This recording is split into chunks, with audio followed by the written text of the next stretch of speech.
জীৱনৰ অধিক সময় ৰাইজৰ সেৱাৰ বাবে নিজকে উৎসৰ্গিত কৰা লোক বহু কেইগৰাকী আছে। সেইসকলৰ ভিতৰত জামুগুৰিহাটৰ সংগীয়া মাজৰ চুক গাঁৱৰ এইগৰাকী উমা ভূঞা খুৰাদেউ অন্যতম। বৰ্তমান পাঞ্চজন্য বৰনামঘৰ ক্ষেত্ৰৰ নামঘৰীয়াৰ দায়িত্বত থকা এইগৰাকী খুৰাদেৱে বিগত 19 বছৰ কাল নিজৰ ঘৰ বুলি ভাবিয়েই এই পাঞ্চজন্য বৰনামঘৰতে তেওঁ দিন ৰাতি অতিবাহিত কৰিছে।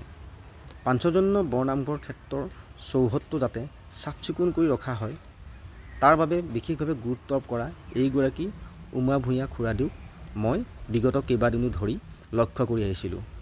বিশেষ এটা অনুষ্ঠানৰ বাবে বিগত কেইবাদিনো ধৰি মই পাঞ্চজন্য ক্ষেত্ৰৰ বৰনামঘৰলৈ আহি থকাৰ বাবেই খুৰাদেউক এইদৰে কামত লাগি থকাৰ দৃশ্যবোৰ মই মোবাইলত আবদ্ধ কৰিবলৈ সক্ষম হৈছিলোঁ। মুখত এমুকৰা হাঁহি আৰু খুহুতীয়া মনৰ অধিকাৰী খুৰাদেউ সদায় ভালে থাকক।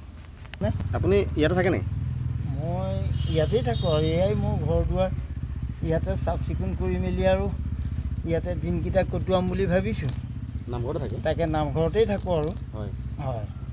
আজি থকাও দিন হ'ল, প্ৰায় 19 বছৰ ইয়াতে কৰি মেলি আছোঁ।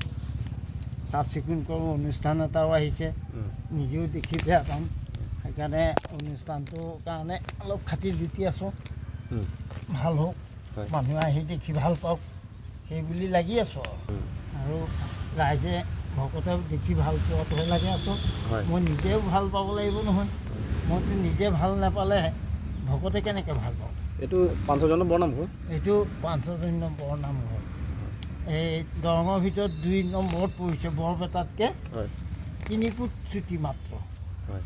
ইয়াকে ৰাইজে ইয়াতে 52খন গাঁৱৰ তিথি মহোৎসৱ পাতি থাকে আৰু সেইমতে অনুষ্ঠানবোৰ ভালেই। প্ৰায় 1500 ঘৰ গৃহস্থী আছে ইয়াত।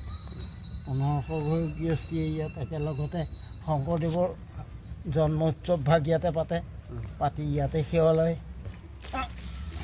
হওক দিয়ক, আপুনি ভালে থাকক। হয়, এনেদৰে কাম কৰক। এনেদৰে তেওঁ ৰাখিছে যেতিয়া আৰু চব কৰ্মই কৰিব লাগিব, চাফ চিকুণ কৰি থাকিব লাগিব। আৰু সেৱা ভকতৰ সেৱা লৈছোঁ। ভকতৰ সেৱাটোহে আচল মূল। ভকতৰ সেৱা যোনে নিবিচাৰে সি সংসাৰত থাকিও লাভ নাই। আপুনি নিশাও ইয়াতে থাকে নেকি? হয়, নিশাও থাকোঁ। দিন ৰাতি মুঠতে মোৰ সমাগম আৰু ইয়াতেই থাকি মেলি কাম বন কৰি মেলি ভকতৰ হৈ ত্যাগ কৰি আছোঁ। তেওঁ কেনেকৈ ৰাখে, যেনেকৈ ৰাখে তেনেকৈয়ে থাকোঁ আৰু।